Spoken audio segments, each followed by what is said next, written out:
COVID has affected the Black, minority ethnic and Muslim community particularly badly.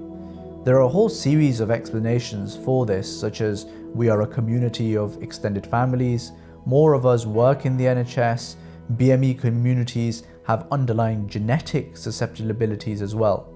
But a lot of these we can't frankly control or do much about in the short term. But there were two factors I found that we could control: our health and diet. And this got me thinking about a wider point too, because if Muslims have been so visibly hit by this COVID-19 crisis, isn't it true that we're probably suffering the same in normal times too, but that's just hidden? And what must be the economic impact of this long-term suffering?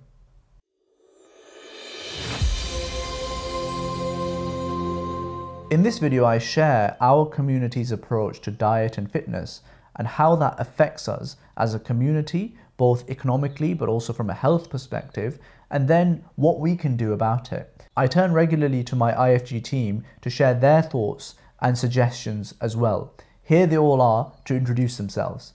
Assalamu alaikum. My name is Ismail and I'm a Wills Associate with Islamic Finance Guru's Will Department.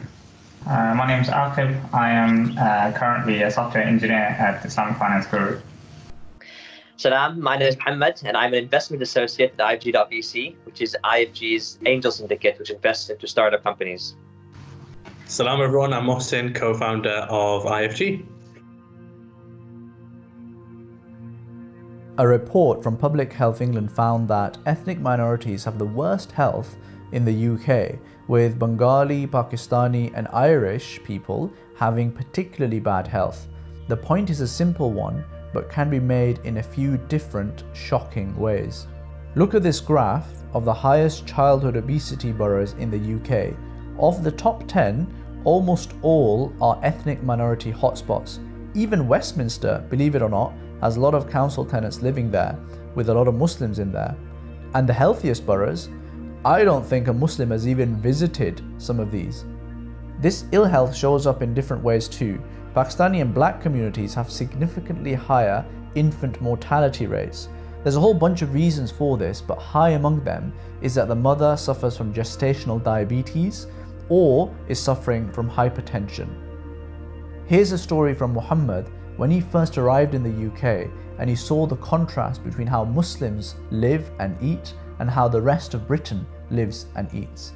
Yeah, I used to live in Southwark, which used to go to King's, and there's Borough Market in Southwark, for those who know it. It's a very famous farmers market. And that was one of the first places I went to with my new European flatmates to go and explore all this, this organic food and this nice bread and whatever that is. And I remember the first food experience I had with the ice hockey was we went to go play volleyball, healthy activity. But afterwards, everybody was excited to go to the chicken shop. And I was like, oh, what is this chicken shop? I'm like, wow, a chicken shop.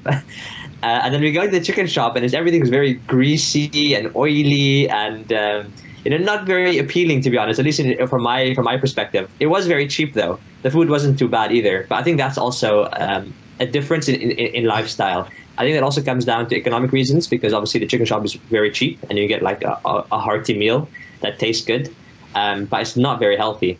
I could go on, but for our purposes, I think the point is clear. Ethnic minorities and poorer areas generally have the worst health in the UK, and unfortunately Muslims fall squarely into both of those categories.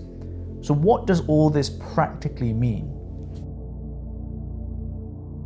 Well, all of this leads to a worse life expectancy. Pakistani males in particular die earlier than the average by about 2 or 3 years, and they have a disability-free life expectancy of around 53 years compared to the 63 years UK average. That means that before any disabilities kick in, the average Pakistani male lives up to 53 years and the average Brit lives up to 63 years.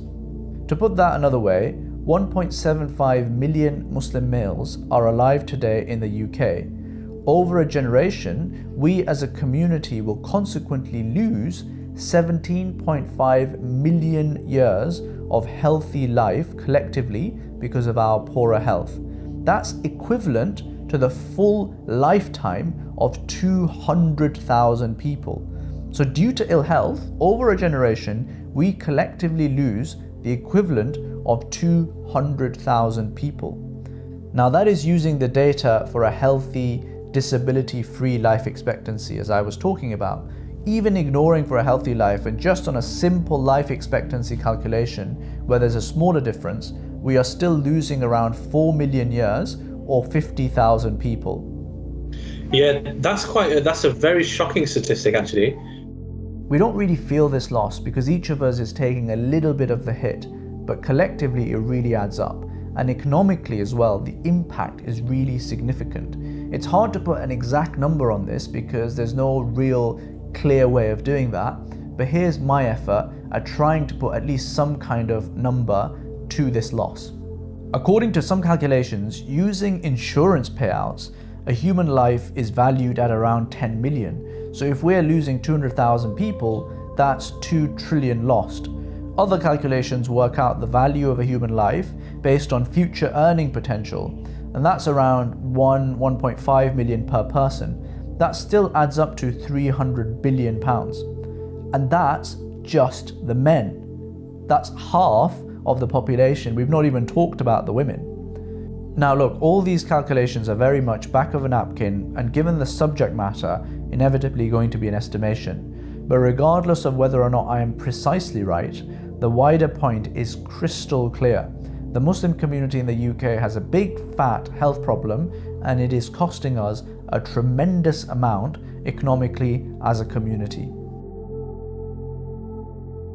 Well, there are a bunch of potential reasons. Well, I think we have an attitude that's quite unhealthy in our community.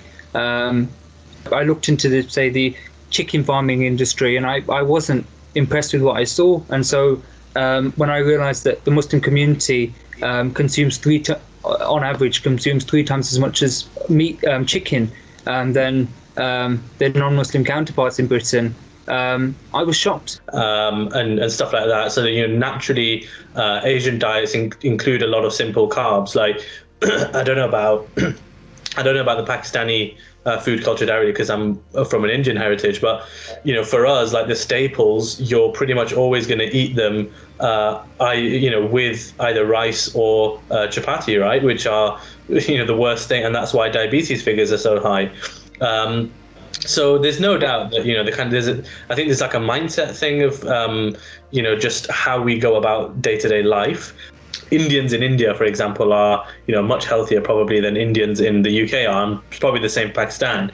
And that's probably because they've got this like agricultural background, and there's a lot of manual labor and all that kind of stuff. One of them is actually being overly self-conscious. We have a culture that involves shame, and starting out, inevitably your movement is going to be ungainly, your skill is going to be low, and people don't like to be in that situation, especially in the Asian community.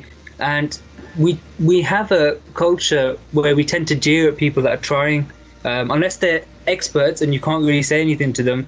We jeer at them, and I've experienced that when I was really into my martial arts. I'd go out jogging, and I'd have people horn at me whilst I was jogging, or shout out the windows.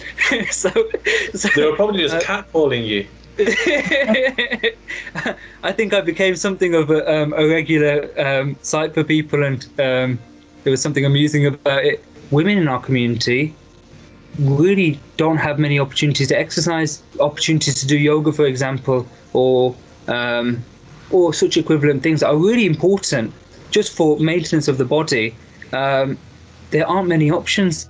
So as we can see, there is a real range of views on what caused Muslims to become unhealthy, but there are a few common threads running throughout all of the comments. Let's identify these. The biggest action we can take is cut down on carbs. This will dramatically reduce the chances of diabetes, heart disease, obesity, and save a ton of money due to all the medicines and health-related stuff that we have to buy, particularly in countries where there's no NHS. That can add up to an absolute fortune. Eat less and have portion control. This is well proven to have a massive impact on our health in the long run. An obvious one, but really important: exercise regularly, ideally up to about 3 to 5 hours a week. Encourage others so that we as a community have a real culture of health and fitness and good diet. And we celebrate that, and that becomes the norm. Being healthy and fit is not only just good for us and the quality of our life, but it also has a massive economic impact for the wider community over the long term. Collectively, it allows us to add literally hundreds of billions to our community's pocket. It's also the Islamic thing to do. The Quran says, "Kulu washrabu wa la tusrifu." Eat and drink, but do not overeat and be excessive. The hadith also teaches that a strong believer is better than the weak believer. And the Prophet, peace be upon him, also taught us to eat 1/3, leave 1/3 as water, and leave 1/3 of the stomach completely empty. So it might seem like an odd thing to say, but going for a run and choosing a salad over a biryani is actually in the long term better for our health. It's a good deed. It helps us economically in the long term, and it definitely helps the community economically over the long term as well. Finally, if you've enjoyed this video, please do hit the like button and subscribe to this channel and hit the bell notification icon. It takes an incredible amount of time and effort on the team's part to come up with these videos and research them, so we are really grateful for all the support that you show us by commenting in the section below. Until next time, Assalamu alaikum. I was thinking that many Muslim areas have now got these parking zones, and they're all kind of terraced houses, and it really helps to have a disabled bay just outside your house.